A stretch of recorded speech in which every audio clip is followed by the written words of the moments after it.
আমাদের মহামান্য রাষ্ট্রপতি পদত্যাগ করেছেন শারীরিক কারণে, তার পদত্যাগপত্রে বিস্তারিত উল্লেখ করেছেন। সেটার বিধান আছে সংবিধানে, তিনি পদত্যাগ করতে চাইলে করতে পারেন এবং সেটি মাননীয় স্পিকারের কাছে করার বিধান সাংবিধানিকভাবে সেখানে করেছেন, তিনি অ্যাকসেপ্ট করেছেন এবং এখন রাষ্ট্রপতির দায়িত্বভার অস্থায়ীভাবে মাননীয় স্পিকার গ্রহণ করেছেন। এগুলো সবই আইনি কথা। এখন যারা তার বিরুদ্ধে বক্তব্য দিচ্ছে তাদের সেটা অধিকার আছে। আমরা গণ অভ্যুত্থানের পরবর্তী সময়ে কি প্রত্যাশা করি?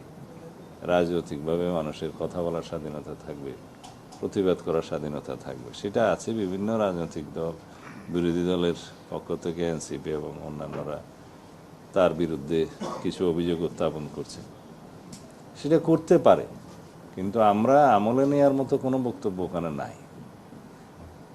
মহামান্য রাষ্ট্রপতি তার দায়িত্ব পালনকালীন সময়ে স্বৈরাচারের শেষ দিকে ইন্টারিম গভর্নমেন্টের পুরোটা এবং বর্তমান রাজনৈতিক সরকারের এই প্রায় 5-6 মাস এই সময় তিনি সাংবিধানিকভাবে দায়িত্ব পালন করেছেন এবং বিধিবিধান অনুযায়ী করেছেন। আমরা মহামান্য রাষ্ট্রপতির সহযোগিতা পেয়েছি। এখন সেই সময়টায় সংবিধান অনুসারে তিনি প্রিভিলেজড এবং ইমিউনিটি আছে তার, ফৌজদারি অপরাধ ইত্যাদির বিষয়ে কোনো আদালতে মামলা করা যায় না। এর বহির্ভূত কোনো সময়ে যদি কোনো বক্তব্য কেউ দিয়ে থাকে সেটা তাদের স্বাধীনতা আছে, দিতে পারবে। তবে আমরা আমলে নেওয়ার মতো কোনো বিষয় এখানে দেখিনি।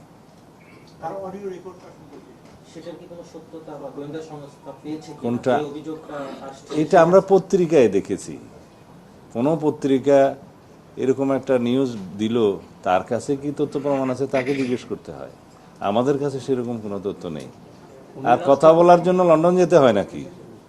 আজকালকার ইন্টারনেটের দুনিয়ায় লন্ডন যেয়ে কারোর সাথে কথা বলতে হয় না, তো এটা আমার কাছে অলিক মনে হয়। কথা বলতে চাইলে তো এখান থেকেও বলা যায়।